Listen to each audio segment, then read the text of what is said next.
चलिए बच्चों, स्वागत करते हैं अपने YouTube channel unstoppable star education में। इस वीडियो में हम देखेंगे क्लास 10th के ऑब्जेक्टिव प्रश्न सोशल साइंस के। ठीक है, चलिए पहला प्रश्न लेते हैं। पहला प्रश्न है आपका कि बाघ परियोजना की शुरुआत कब हुई। बाघ परियोजना बाघ परियोजना की शुरुआत बाघ परियोजना की शुरुआत कब हुई। बाघ परियोजना की शुरुआत कब हुई, तो इसका सही जवाब हो जाएगा। अगर ऑप्शन रहे तो ऑप्शन के साथ उसमें सही से आंसर करिएगा कि बाघ परियोजना की शुरुआत जो है ना वो 1973 ईस्वी में हुई थी। 1973 ईस्वी में, याद रखिएगा। यानी बाघ को बचाने की शुरुआत कब से हुई थी? 1973 ईस्वी से। बाघ परियोजना की शुरुआत कब हुई? 1973 ईस्वी में। ठीक है, अगला प्रश्न है आपका। अगला प्रश्न है कि विश्व में सर्वाधिक वर्षा कहाँ होती है? पूरी दुनिया में विश्व में सर्वाधिक वर्षा कहाँ होती है, यानी कौन ऐसी जगह है जहाँ पे सबसे ज़्यादा बारिश होती है ना। विश्व में सर्वाधिक वर्षा कहाँ होती है, तो इसका आंसर हो जाएगा जी मानसीराम, जो मेघालय में है। मानसीराम है ना, ये जगह किस राज्य में? भारत के मेघालय में। यहाँ पे सबसे ज़्यादा बारिश होती है। ठीक है, विश्व में सर्वाधिक वर्षा कहाँ होती है? मानसीराम, जो किस राज्य में है? मेघालय राज्य में, याद रखिएगा। ठीक है, अगला प्रश्न लेते हैं। तीसरा प्रश्न है आपका। तीसरा प्रश्न है कि निम्न में किसे जल गुलार्ध के नाम से भी जानते हैं? निम्न में से किसे जल गुलार्ध के नाम से भी जानते हैं? जल गुलार्ध के नाम से भी जानते हैं। किसे जल गुलार्ध भी कहते हैं ना। अगर ऑप्शन भी ले सकते हैं, अभी ऑप्शन के भी डायरेक्ट आंसर लिख सकते हैं कि कौन सा गुलार्ध है जिसको जल गुलार्ध भी कहते हैं। तो ऑप्शन लिखते हैं यहाँ पे। चलिए, ऑप्शन ए है पूर्वी गुलार्ध।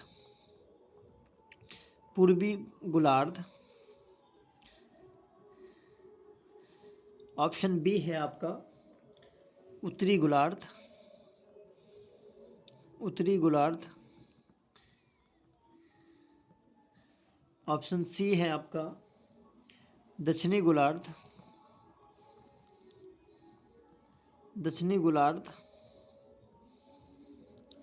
और ऑप्शन डी है पश्चिमी गुलार्ध।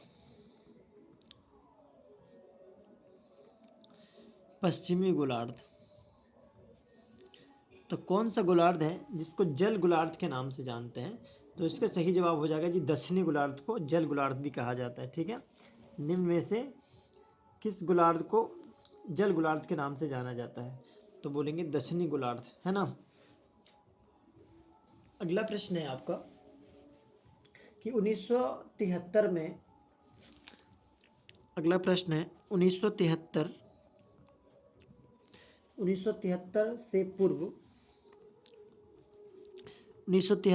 पूर्व कर्नाटक को किस नाम से जाना जाता था? 1973 से पूर्व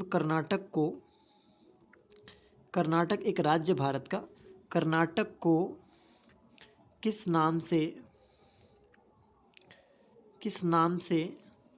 जाना जाता था? किस नाम से जाना जाता था? 1973 से पूर्व कर्नाटक को किस नाम से जाना जाता था? तो इसका सही जवाब हो जाएगा जी मैसूर के नाम से जाना जाता था। कर्नाटक राज्य भारत का, जिसकी राजधानी बेंगलुरु है अभी, है ना। तो उसको ना पहले मैसूर बोला जाता था। मैसूर के नाम से कर्नाटक को जाना जाता था। ठीक है, जैसे पटना को पाटलिपुत्र के नाम से भी जाना जाता था पहले ना। पटना का जो प्राचीन नाम है वो पाटलिपुत्र है। उसी तरह कर्नाटक का जो पुराना नाम है 1973 से पहले, उनको मैसूर कहा जाता था। ठीक है, 5वां नंबर प्रश्न है आपका। पंचायत सचिव की नियुक्ति कौन करता है? पंचायत सचिव पंचायत सचिव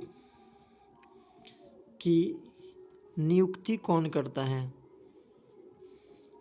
पंचायत सचिव की नियुक्ति कौन करता है?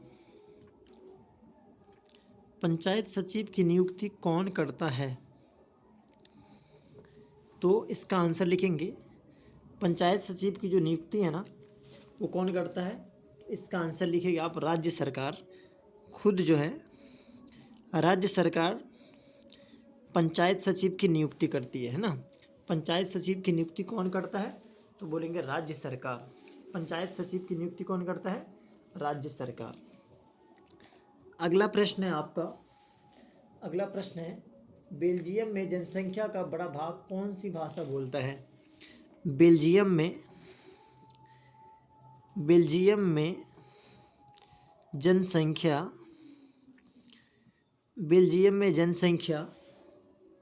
का बड़ा भाग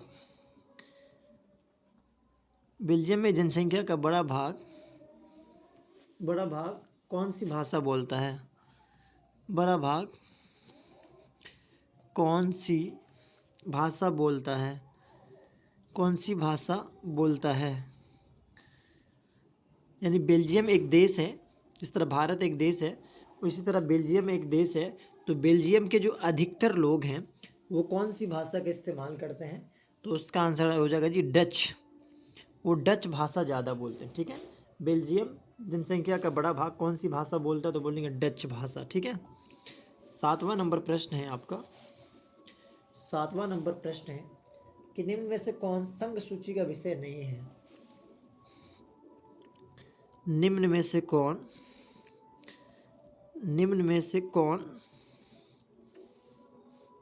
संघ सूची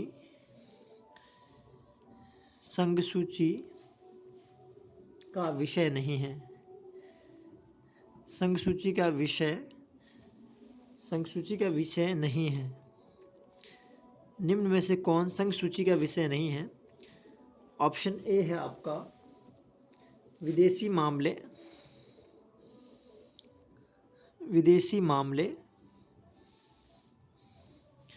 ऑप्शन बी है आपका मुद्रा। ऑप्शन सी है आपका बैंकिंग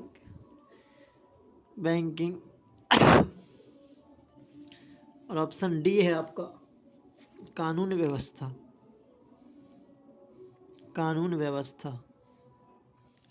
तो ये कौन, इस चारों में से कौन ऐसा काम है जो संघ का नहीं है? चारों में से कौन ऐसा काम है जो संघ का नहीं है? तो इसका आंसर हो जाएगा जी कानून व्यवस्था। निम्न में से कौन संघ सूची का विषय नहीं है? तो बोलेंगे कानून व्यवस्था जो है संघ सूची का विषय नहीं है। बाकी विदेशी मामले, मुद्रा, बैंकिंग, ये सब जो है संघ सूची का विषय है, लेकिन कानून व्यवस्था जो है वो संघ सूची का विषय नहीं है। ठीक है, ये 7 प्रश्न थे। चलिए अगले प्रश्न पे चलते हैं। चलिए अगला प्रश्न है आपका 8वां नंबर प्रश्न लेते हैं। अगला प्रश्न है कि लिच्छवी गणतंत्र कहाँ स्थापित हुआ था? लिच्छवी गणतंत्र कहाँ स्थापित हुआ था? लिच्छवी गणतंत्र कहाँ स्थापित हुआ था?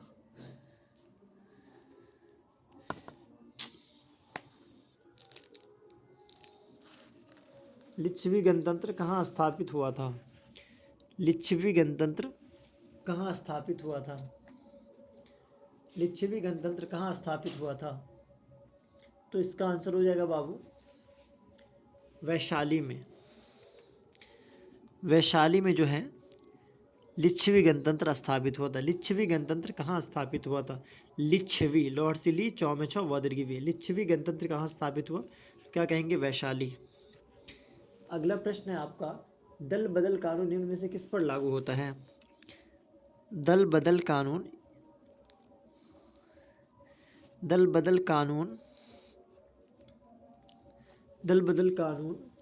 निम्न में से किस पर लागू होता है?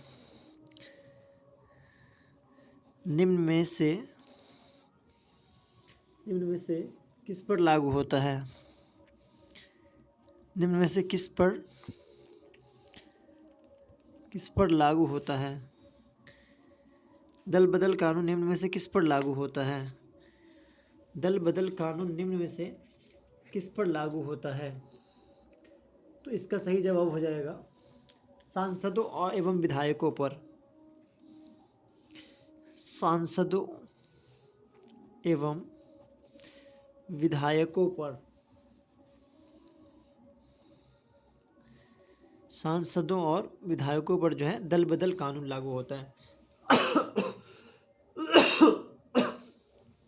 दल बदल कानून निम्न में से किस पर लागू होता है? तो बोलेंगे सांसदों एवं विधायकों पर जो है दल बदल कानून लागू होता है।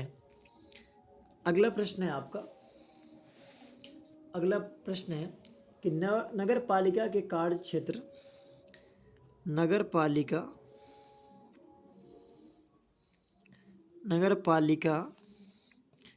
के कार्य क्षेत्र, नगर पालिका के कार्य क्षेत्र विषय संविधान की नगर पालिका के कार्य क्षेत्र विषय संविधान की किस अनुसूची में उल्लेखित है? संविधान की किस अनुसूची में, संविधान की किस अनुसूची में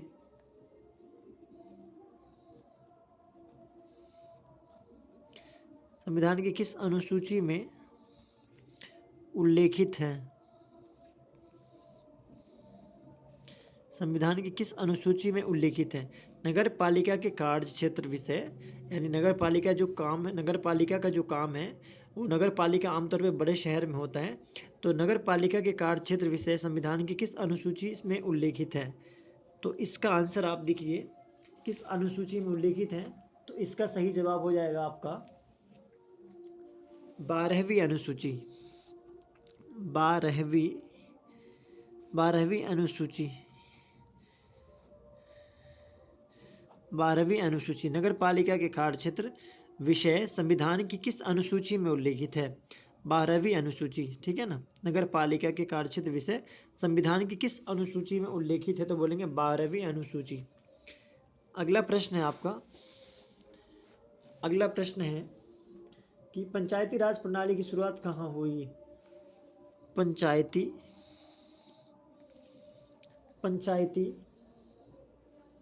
राज प्रणाली,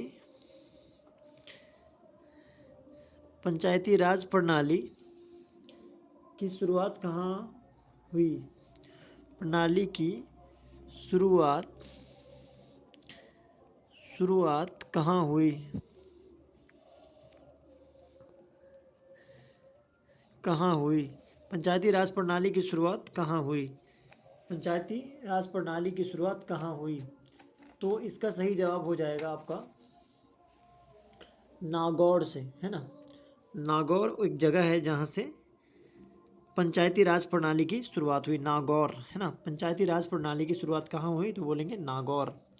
पंचायती राज प्रणाली की शुरुआत कहाँ हुई? तो क्या कहेंगे? नागौर। अगला प्रश्न है आपका, राज्यपाल की नियुक्ति कौन करता है? राज्यपाल की नियुक्ति, राज्यपाल की नियुक्ति कौन करता है? राज्यपाल की नियुक्ति कौन करता है? राज्यपाल की नियुक्ति कौन करता है? तो राज्यपाल की नियुक्ति कौन करता है? प्रधानमंत्री या मुख्य न्यायाधीश या संसद या राष्ट्रपति? तो राज्यपाल की जो नियुक्ति है ना वो राष्ट्रपति करते हैं, है नहीं। इसका आंसर लिखेंगे राष्ट्रपति।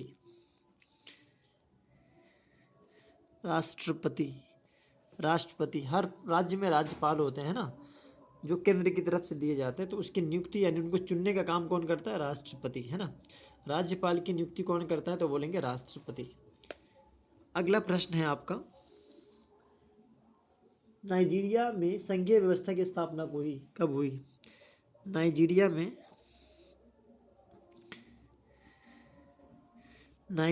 में संघीय व्यवस्था की स्थापना कब हुई? नाइजीरिया में संघीय व्यवस्था की स्थापना कब हुई? व्यवस्था की स्थापना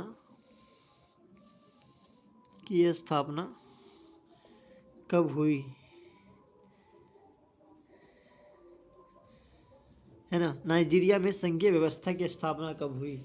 नाइजीरिया में संघीय व्यवस्था की स्थापना कब हुई? तो इसका सही जवाब हो जाएगा 1950 में। 1950 में नाइजीरिया में संघीय व्यवस्था की स्थापना कब हुई? 1950 में। नाइजीरिया में संघीय व्यवस्था की स्थापना कब हुई? 1950 ईस्वी में। ठीक है। अगला प्रश्न है आपका, अगला प्रश्न है बहुजन समाज पार्टी के संस्थापक कौन हैं? बहुजन समाज पार्टी, बहुजन समाज पार्टी के संस्थापक कौन हैं? समाज पार्टी के संस्थापक कौन हैं? बहुजन समाज पार्टी के संस्थापक कौन हैं, यानी इस पार्टी को किसने बनाया? बहुजन समाज पार्टी के संस्थापक यानी बहुजन समाज पार्टी जो है उसको किसने बनाया, किसने इनकी नींव डाली थी, उनका क्या नाम था? तो उनका नाम था जी कांसी राम। क्या नाम था? कांसी राम। उन्होंने बहुजन समाज पार्टी की शुरुआत करी थी। बहुजन समाज पार्टी के संस्थापक कौन है? तो बोलेंगे कांसी राम। अगला प्रश्न है आपका, निम्नलिखित में कौन सा कानून निम्नलिखित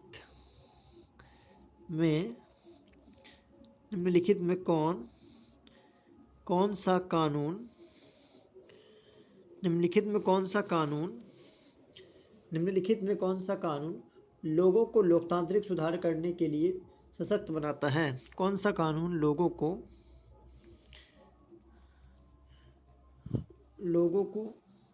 लोकतांत्रिक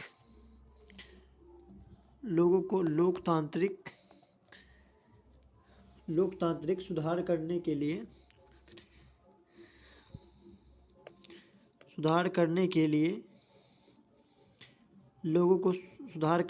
लिए सशक्त बनाता है?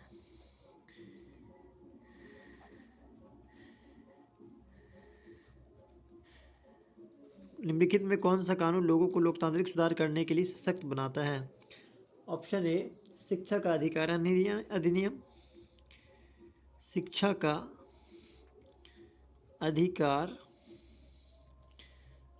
अधिकार अधिनियम।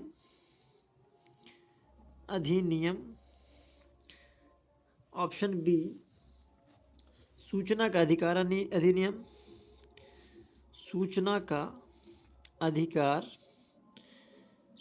का अधिकार अधिनियम। ऑप्शन सी धर्म की स्वतंत्रता का अधिकार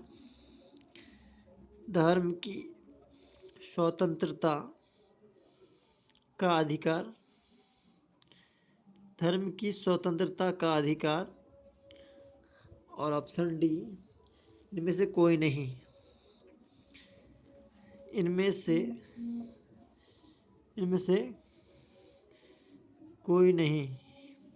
तो निम्न में से कौन है जो लोगों को लोकतांत्रिक सुधार करने के लिए सशक्त बनाता है यानी मजबूत बनाता है? तो इसका सही जवाब हो जाएगा, इसका सही जवाब आप लिखेंगे सूचना का अधिकार अधिनियम। सूचना का अधिकार अधिनियम जो है लोगों को सशक्त बनाता है, लोकतांत्रिक सुधार जो हुई है उसके बारे में वो सशक्त बनाता है यानी लोगों को जागरूक करता है, मजबूत बनाता है। निम्नलिखित में कौन सा कानून लोगों को लोकतांत्रिक सुधार करने के लिए सशक्त बनाता है? सूचना का अधिकार अधिनियम, है ना। चलिए अगला प्रश्न लेते हैं। अगला प्रश्न है आपका, लोकतंत्र का चौथा स्तंभ किसे माना जाता है? लोकतंत्र का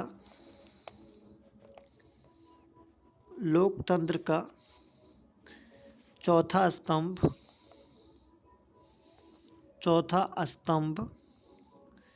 किसे माना जाता है?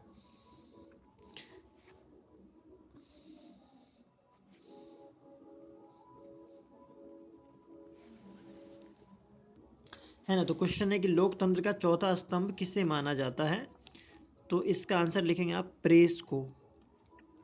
प्रेस को, जहाँ लोकतंत्र का मतलब क्या होता है, जनता का शासन, तो इसका चौथा खंबा, स्तंभ मतलब क्या होता है, खंबा, किसे माना जाता है, प्रेस को। प्रेस यानी मीडिया, मीडिया भी बोल सकते हैं मीडिया को, है नहीं। मीडिया को क्या माना जाता है, चौथा स्तंभ, या प्रेस को चौथा स्तंभ माना जाता है लोकतंत्र का, है ना। अगला प्रश्न है आपका कि 1956 में पारित राज्य पुनर्गठन अधिनियम, 1956 में पारित, 1956 में पारित, पारित मतलब लागू, 1956 में पारित राज्य पुनर्गठन अधिनियम, राज्य पुनर्गठन अधिनियम, पुनर्गठन अधिनियम,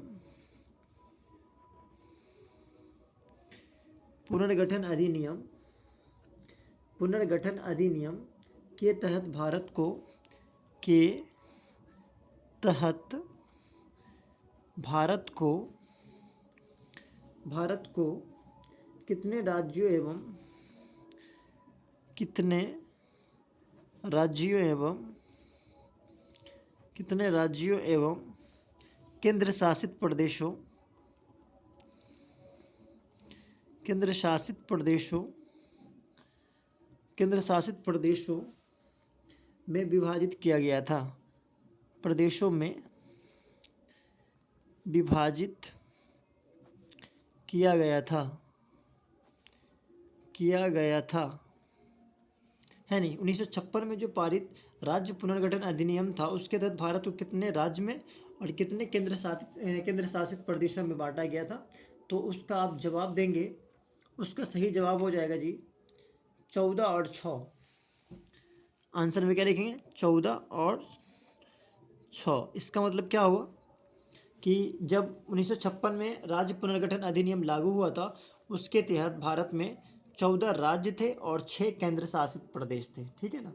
1956 में पारित राज्य पुनर्गठन अधिनियम के तहत भारत को कितने राज्यों एवं केंद्र शासित प्रदेशों में विभाजित किया गया था, बोलेंगे 14 और 6, यानी 14 उस वक्त राज्य थे और 6, अभी राज्य कितने हो गए, 28 राज्य हो गए, है नहीं, और 8 या 9 केंद्र शासित प्रदेश हैं, तो ये याद रखना है। 1956 में पारित राज्य पुनर्गठन अधिनियम के तहत भारत को कितने राज्यों एवं केंद्र शासित प्रदेशों में विभाजित किया गया था, तो 14 और 6। चलिए अगला प्रश्न लेते हैं। अगला प्रश्न है आपका कि स्वतंत्र भारत में पहली बार केंद्र में गैर कांग्रेसी सरकार कब बनी। स्वतंत्र भारत में, स्वतंत्र भारत में पहली बार, पहली बार केंद्र में, पहली बार केंद्र में गैर कांग्रेसी, गैर कांग्रेसी, गैर कांग्रेसी सरकार कब बनी, सरकार कब बनी, गैर कांग्रेसी सरकार कब बनी। स्वतंत्र भारत में पहली बार केंद्र में, यानी केंद्र में यानी संघ में गैर कांग्रेसी सरकार कब बनी, तो इसका जवाब आपसे पूछा जा रहा है, तो इसका सही जवाब हो जाएगा जी 1977 में। 1977 में, यानी आज़ादी के बाद से 1977 तक, 1977 तक सिर्फ केंद्र में किसकी राज्य सरकार थी, तो बोलेंगे कांग्रेस की ही सरकार थी। लेकिन 1977 ऐसा वक्त आया जब गैर कांग्रेसी सरकार केंद्र में बनी थी, है ना। स्वतंत्र भारत में पहली बार केंद्र में गैर कांग्रेसी सरकार कब बनी, बोलेंगे 1977, 1977 में गैर कांग्रेसी सरकार बनी थी। अगला सवाल लीजिए। अगला सवाल है आपका कि एक दलीय प्रणाली किस देश में है। एक दलीय प्रणाली, एक दलीय प्रणाली, एक दलीय प्रणाली किस देश में है। एक दलीय प्रणाली किस देश में है, यानी कौन ऐसा देश है जहाँ पे सिर्फ एक ही पार्टी है, दूसरी कोई पार्टी है ही नहीं, है ना, दूसरी कोई पार्टी है ही नहीं। तो इसका सही जवाब हो जाएगा, इसका सही जवाब हो जाएगा जी चीन।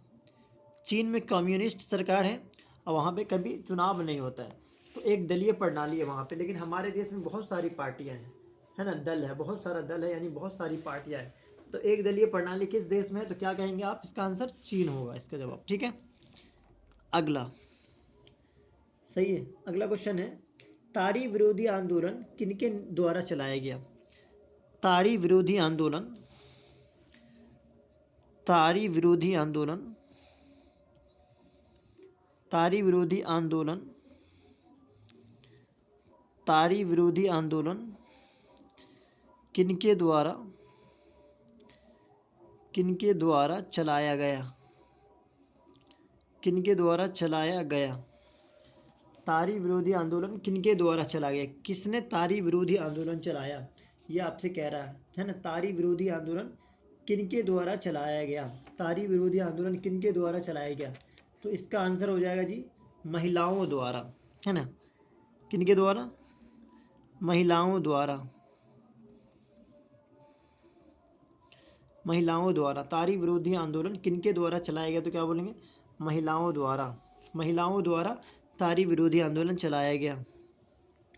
अगला सवाल है, निम्न में से कौन पंचायत की व्यवस्थापिका है? निम्न में से कौन, निम्न में से कौन, निम्न में से कौन पंचायत की, निम्न में से कौन पंचायत की व्यवस्थापिका है? व्यवस्थापिका, निम्न में से कौन पंचायत की व्यवस्थापिका है? निम्न में से कौन पंचायत की व्यवस्थापिका है? ऑप्शन ए है आपका ग्राम रक्षा दल, ग्राम रक्षा दल, ग्राम रक्षा दल। ऑप्शन बी ग्राम कचहरी, ग्राम कचहरी, ग्राम कचहरी। ऑप्शन सी ग्राम सभा, ग्राम सभा। और ऑप्शन डी इनमें से सभी, इनमें से सभी। निम्न में से कौन पंचायत की व्यवस्थापिका यानी काम है? पंचायत का कौन सा काम है इनमें से, है नहीं, ये आपसे कह रहा है बताने के लिए।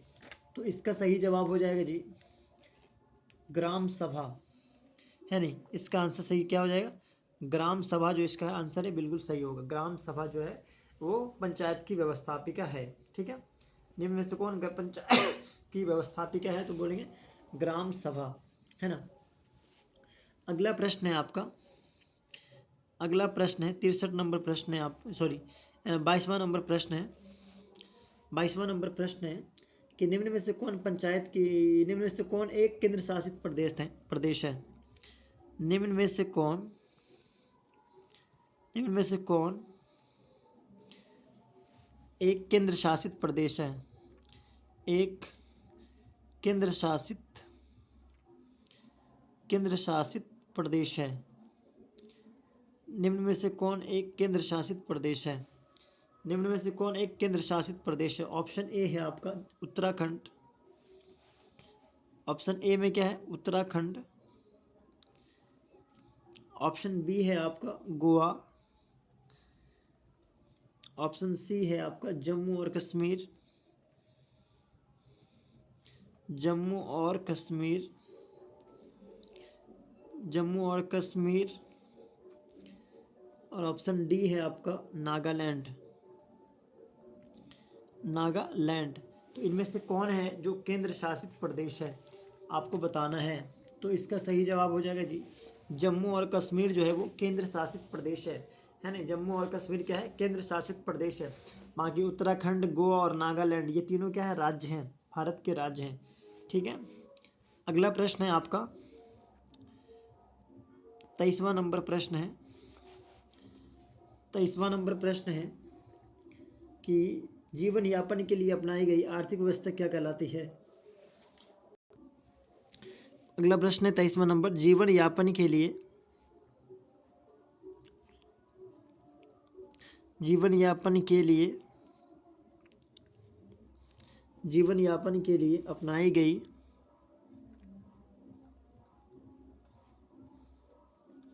जीवन यापन के लिए अपनाई गई आर्थिक व्यवस्था क्या कहलाती है? जीवन यापन के लिए अपनाई गई आर्थिक व्यवस्था,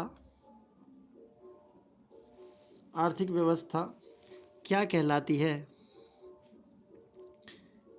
क्या कहलाती है ना। जीवन यापन के लिए आर्थिक व्यवस्था, अपनाई गई आर्थिक व्यवस्था क्या कहलाती है? तो इसका सही जवाब हो जाएगा अर्थव्यवस्था। क्या आंसर हो जाएगा? अर्थव्यवस्था। जीवन यापन के लिए जो अपनाई गई आर्थिक व्यवस्था है उसे क्या बोलते हैं? अर्थव्यवस्था। जीवन यापन के लिए अपनाई गई आर्थिक व्यवस्था क्या कहलाती है? अर्थव्यवस्था। अगर आपसे पूछे कि अर्थव्यवस्था किससे कहते हैं तो आप कहेंगे जीवन यापन के लिए जो आर्थिक व्यवस्था अपनाई जाती है उसे अर्थव्यवस्था कहते हैं। अब इसको सब्जेक्टिव में इसका आंसर भी कर सकते हैं, ठीक है ना। जीवन यापन के लिए अपनाई गई आर्थिक व्यवस्था अर्थव्यवस्था कहलाती है, ठीक है। चलिए अगला प्रश्न लेते हैं। चलिए आपका अगला प्रश्न है 24 नंबर प्रश्न है कि बैंकिंग को किस क्षेत्र में शामिल करते हैं? बैंकिंग को किस क्षेत्र में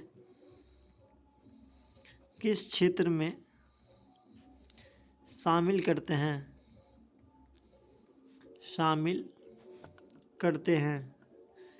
बैंकिंग को किस क्षेत्र में शामिल करते हैं, है ना। आंसर लिखेंगे इसका, बैंकिंग को किस क्षेत्र में शामिल करते हैं, तो इसका सही जवाब हो जाएगा जी तृतीयक क्षेत्र। तृतीयक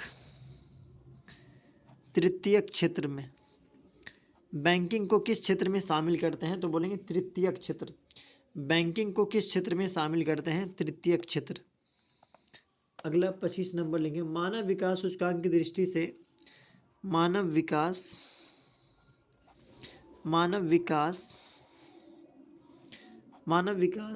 सूचकांक की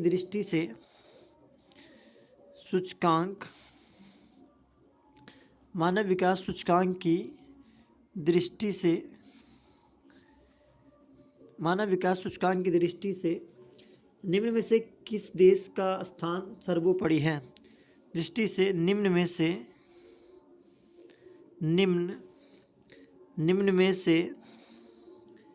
किस देश का स्थान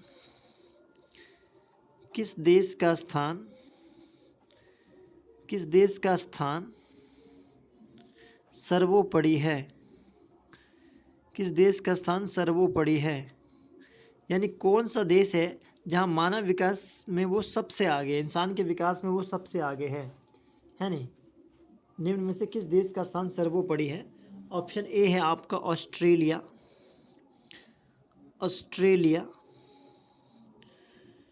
ऑप्शन बी है आपका नॉर्वे। ऑप्शन सी है आपका भारत और ऑप्शन डी है आपका अमेरिका। तो मानव विकास में सबसे बढ़िया देश कौन है जहाँ पे इंसान को मतलब ठीक ठाक इज्जत मिलती है, यानी इंसान का सबसे ज़्यादा वहाँ पे विकास हुआ है? तो इसका आंसर होगा जी नॉर्वे जो है मानव विकास के मामले में सबसे बेहतर देश है ना। नॉर्वे मानव विकास सूचकांक की दृष्टि से निम्न में से किस देश का स्थान सर्वोपरि है? सर्वोपरि मतलब सबसे ऊपर है। कौन ऐसा देश है जहाँ पे सबसे ज़्यादा इंसान का विकास हुआ है, यानी इंसान बहुत अच्छी फैसिलिटी के साथ यहाँ पे रहते हैं, तो वो देश का नाम क्या है? नॉर्वे। ओके। अगला प्रश्न है कि आर्थिक विकास की माप का सबसे उचित सूचकांक क्या है? आर्थिक विकास यानी इंसान की हालत ठीक हो रही है कि नहीं हो रही है, वो कैसे पता चलेगा? आर्थिक विकास की माप का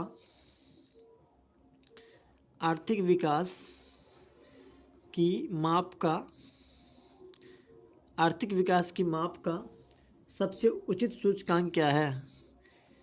सबसे उचित सूचकांक क्या है? सबसे उचित सूचकांक क्या है? इंसान का आर्थिक विकास हो रहा है कि नहीं हो रहा है, इसको हम कैसे मेज़र करेंगे? क्या चीज़ बढ़ेगी तो समझ जाएंगे कि इंसान का आर्थिक विकास हो रहा है, उसको बता रहे हैं, उसको आंसर आपको बताना है। तो इसका आंसर आप लिख सकते हैं डायरेक्ट ही, प्रति व्यक्ति राष्ट्रीय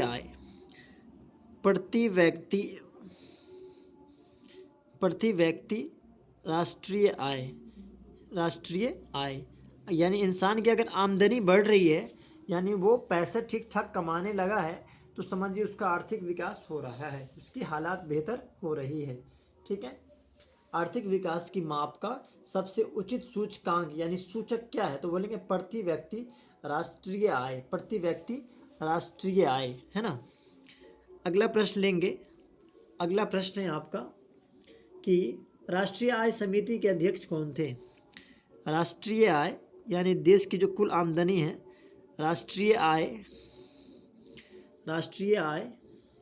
समिति के अध्यक्ष कौन थे? राष्ट्रीय आय समिति के अध्यक्ष कौन थे? राष्ट्रीय आय समिति के अध्यक्ष कौन थे? राष्ट्रीय आय समिति के अध्यक्ष कौन थे? राष्ट्रीय आय समिति के अध्यक्ष कौन थे? राष्ट्रीय आय समिति के अध्यक्ष कौन थे? तो इसका आंसर होगा जी प्रोफेसर पीसी महालनोबिस, है ना। इसका आंसर लिखिए professor PC Mahalanobis. Professor PC Mahalanobis जो थे वो राष्ट्रीय आय समिति के अध्यक्ष थे। राष्ट्रीय आय समिति के अध्यक्ष थे कौन? प्रोफेसर पीसी महाल लिखना है ना, महालनोबिस। प्रोफेसर पीसी महालनोबिस जो राष्ट्रीय आय समिति के अध्यक्ष थे। अगला प्रश्न है आपका कि निम्न में से किसकी गणना राष्ट्रीय आय में नहीं की जाती है?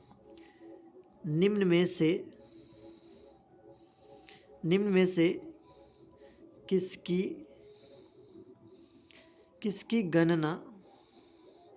किसकी गणना राष्ट्रीय आय में नहीं की जाती है? राष्ट्रीय आय में नहीं की जाती है। राष्ट्रीय आय में नहीं की जाती है। निम्न में से किसकी गणना राष्ट्रीय आय में नहीं की जाती है? ऑप्शन ए है आपका अंतिम वस्तुएं।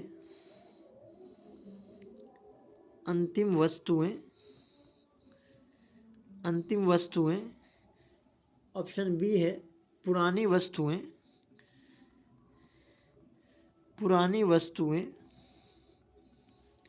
ऑप्शन सी है आपका मध्यवर्ती वस्तुएं।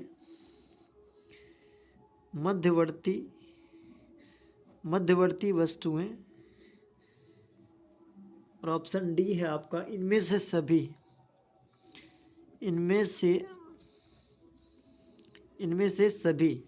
तो निम्न में से किसकी गणना राष्ट्रीय आय में नहीं की जाती है? निम्न में से किसकी गणना राष्ट्रीय आय में नहीं की जाती है? तो इसका आंसर हो जाएगा जी इनमें से सभी यानी अंतिम वस्तुएं, पुरानी वस्तुएं, मध्यवर्ती वस्तुएं, इन सब की गणना राष्ट्रीय आय में नहीं की जाती है। ठीक है, अगला प्रश्न लेंगे। 29 नंबर प्रश्न है कि सिंगापुर की मुद्रा क्या है? सिंगापुर की मुद्रा क्या है? सिंगापुर की मुद्रा क्या है? यानी सिंगापुर में रुपये को क्या बोला जाता है, यानी वहाँ का जो करेंसी उसको क्या नाम है? ऑप्शन ए है दिनार,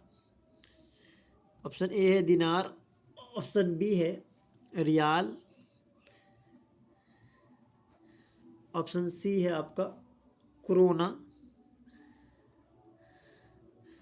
ऑप्शन डी है डॉलर। यानी सिंगापुर में जो पैसा इस्तेमाल होता है उसको, है ना, तो सिंगापुर में जो पैसा इस्तेमाल होता है उसको क्या नाम है जी? डॉलर। वहाँ पे जो पैसा होता है उसको डॉलर बोला जाता है। तो आप कमेंट में बता सकते हैं कि दिनार और रियाल और कोरोना किस देश की करेंसी है, यानी किस देश में रियाल, दिनार और कोरोना का इस्तेमाल होता है। उन सब देश का आप नाम बता सकते हैं कमेंट में, अगर आप उस काबिल हैं तो। ठीक है, अगला प्रश्न है आपका कि प्राथमिक सहकारी साख समिति, प्राथमिक सहकारी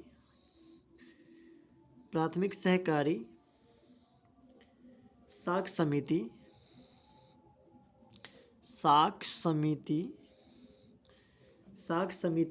किस प्रकार का वित्त प्रदान करती है? किस प्रकार का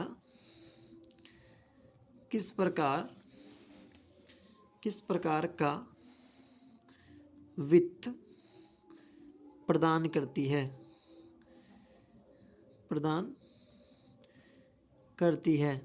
प्राथमिक सहकारी साख समिति किस प्रकार का वित्त प्रदान करती है, यानी किस तरह का वो पैसा देती है, यानी कर्ज देती है।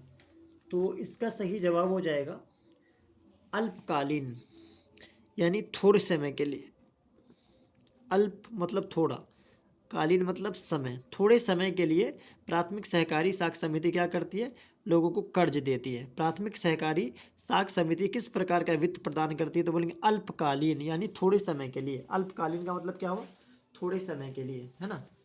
चलिए अगला प्रश्न लेते हैं।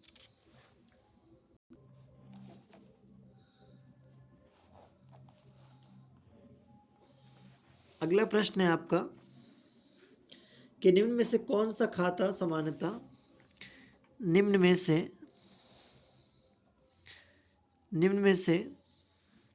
कौन सा खाता, निम्न में से कौन सा खाता, निम्न में से कौन सा खाता सामान्यतः व्यापारियों तथा बड़ी संस्थाओं द्वारा खुलवाया जाता है। खाता सामान्यतः व्यापारियों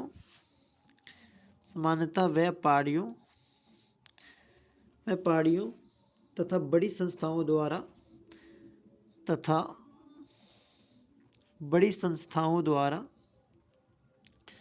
बड़ी संस्थाओं द्वारा खुलवाया जाता है।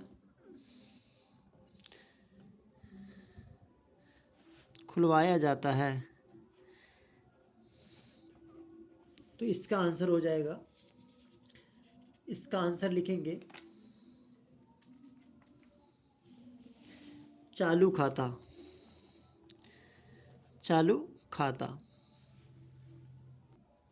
है ना। क्वेश्चन था आपका कि निम्न में से कौन सा खाता सामान्यतः व्यापारियों तथा बड़ी संस्थाओं द्वारा खुलवाया जाता है, तो बोलेंगे चालू खाता। जो है, जो व्यापारी वगैरह होते हैं और बड़ी बड़ी संस्था होती है वो करंट अकाउंट यानी चालू खाता खुलवाते हैं, ठीक है। लेकिन जो छोटे लोग हैं, जो छोटा मोटा पैसा रखते हैं अपने अकाउंट में, वो सेविंग अकाउंट खुलवाते हैं, ठीक है। अगला प्रश्न है आपका कि किस क्षेत्र में कार्यशील जनसंख्या का सबसे बड़ा हिस्सा कार्यरत है। किस क्षेत्र में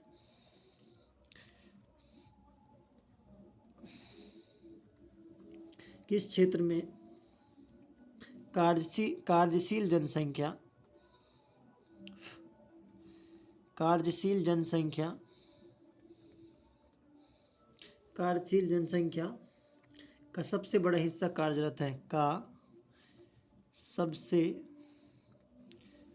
बड़ा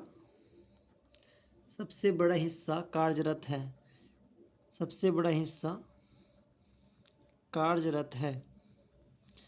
अब पढ़े होंगे कि जो देश की जनसंख्या है वो दो तरह की, एक कार्यशील है नहीं, एक कार्यशील है, एक आश्रित है।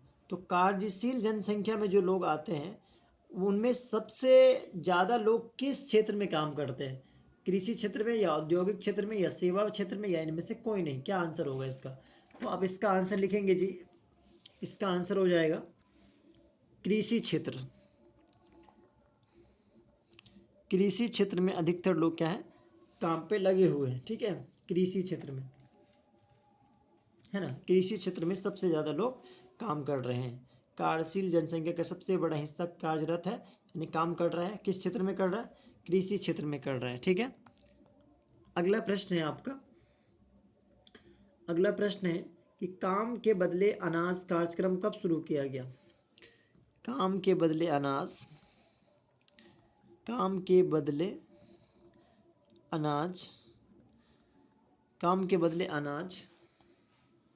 कार्यक्रम कब शुरू किया गया,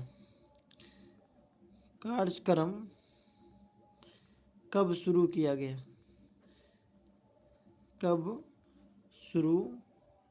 किया गया, यानी काम करिए और अनाज लेके जाइए, ये कार्यक्रम कब शुरू किया गया था। काम के बदले अनाज कार्यक्रम कब शुरू किया गया, तो इसका आंसर होगा जी 2004 में ये शुरू किया गया था। काम के बदले अनाज कार्यक्रम कब शुरू किया गया, तो बोलेंगे 2004 में, है ना। काम के बदले अनाज कार्यक्रम कब शुरू किया गया, 2004 में। अगला प्रश्न है आपका, अगला प्रश्न है कि निम्न में से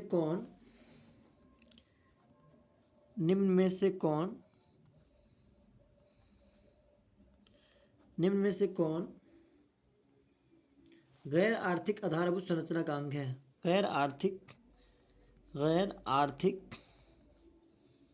निम्न में से कौन गैर आर्थिक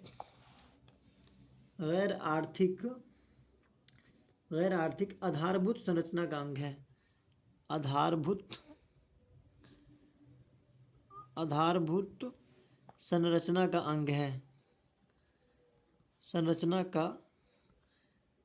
अंग है। निम्न में से कौन गैर आर्थिक आधारभूत संरचना का अंग है। निम्न में से कौन गैर आर्थिक आधारभूत संरचना का अंग है। तो ऑप्शन ए है आपका बैंकिंग। ऑप्शन बी है आपका शिक्षा।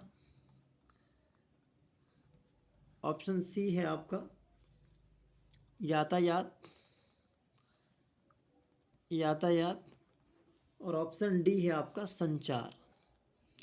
कौन है इसमें से जो आर्थिक आधारभूत संरचना का अंग है, गैर आर्थिक आधारभूत संरचना का अंग है। तो इसका सही जवाब हो जाएगा जी शिक्षा। निम्न में से कौन गैर आर्थिक आधारभूत संरचना का अंग है। तो क्या बोलेंगे आप, किसका आंसर, शिक्षा, है ना। शिक्षा जो है वो गैर आर्थिक आधारभूत संरचना का अंग है। ठीक है, शिक्षा जो है। अगला प्रश्न है आपका कि सरकार की नई आर्थिक नीति का अंग निम्न में से क्या है। सरकार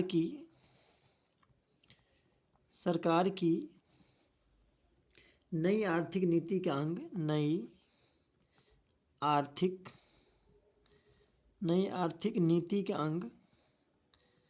नीति का अंग निम्न में से क्या है। निम्न में से क्या है। सरकार की नई आर्थिक नीति का अंग निम्न में से क्या है। सरकार की नई आर्थिक नीति का अंग निम्न में से क्या है ना। निजीकरण है, उदारीकरण है, वैश्वीकरण है, इनमें से सभी। तो इसका सही जवाब हो जाएगा जी इनमें सभी। यानी नंबर 1 में क्या है बाबू, निजीकरण। ऑप्शन बी है आपका उदारीकरण। ऑप्शन सी है आपका वैश्वीकरण और ऑप्शन डी है इनमें सभी। यानी सरकार की नई आर्थिक नीति के अंग निम्न में से क्या है। निजीकरण, उदारीकरण, वैश्वीकरण या इनमें सभी। तो इसका आंसर क्या हो जाएगा, इनमें सभी। ठीक है। अगला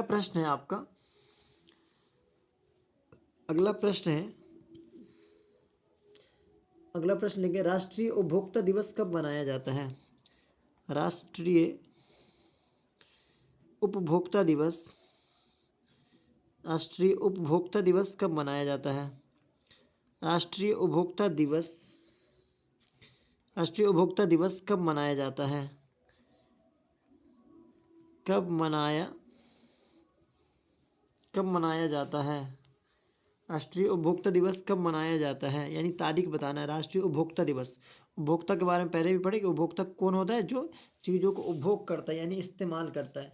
तो राष्ट्रीय उपभोक्ता दिवस जो है कब मनाया जाता है। तो इसका सही जवाब हो जाएगा जी 24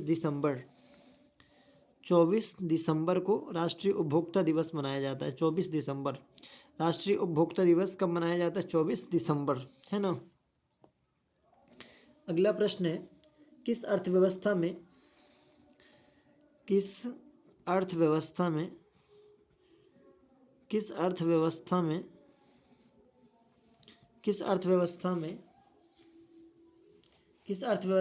उत्पत्ति के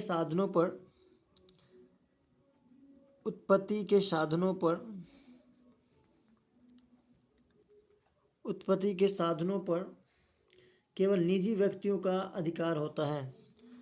किस अर्थव्यवस्था में उत्पत्ति के साधनों पर केवल निजी व्यक्तियों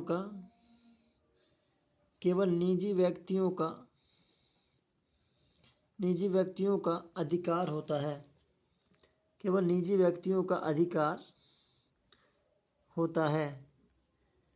निजी व्यक्तियों का अधिकार होता है। किस अर्थव्यवस्था में उत्पत्ति के साधनों पर केवल निजी व्यक्तियों का अधिकार होता है? तो इसका सही जवाब हो जाएगा, बाबू कि पूंजीवादी अर्थव्यवस्था। उसमें जो उत्पादन का साधन होता है उस पर सिर्फ निजी व्यक्ति का अधिकार होता है। पूंजीवादी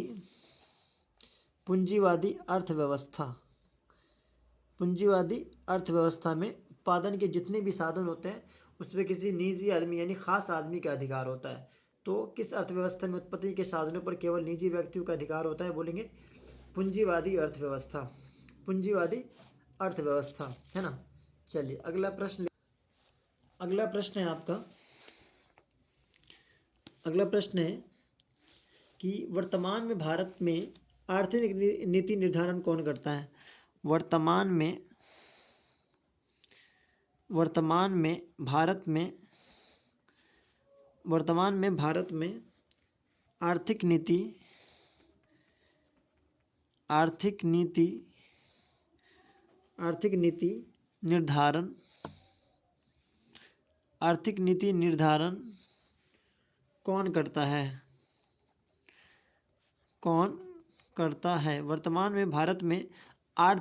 में आर्थिक नीति निर्धारण कौन करता है? वर्तमान में भारत में आर्थिक नीति निर्धारण कौन करता है? वर्तमान में भारत में आर्थिक नीति निर्धारण कौन करता है? तो आप क्या बोलेंगे? नीति आयोग आर्थिक नीति का निर्धारण करते हैं। वर्तमान में भारत में आर्थिक नीति निर्धारण कौन करता है? बोलेंगे नीति आयोग। लास्ट प्रश्न है इस वीडियो का। भारतीय बैंकिंग प्रणाली के शीर्ष पर कौन संस्था है? भारतीय बैंकिंग प्रणाली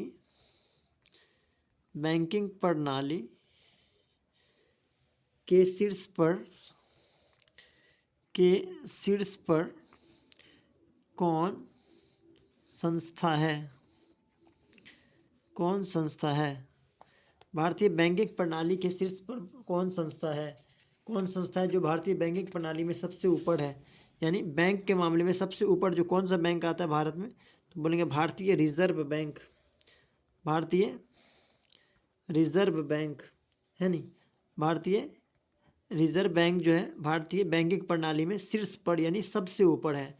भारतीय बैंकिंग प्रणाली के शीर्ष पर कौन संस्था है? तो बोलेंगे भारतीय रिजर्व बैंक।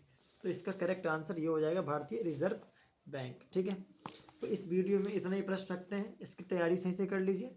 फिर अगली वीडियो में अगले क्वेश्चन आंसर देखेंगे। तब तक के लिए अपना ख्याल रखिए। Good bye.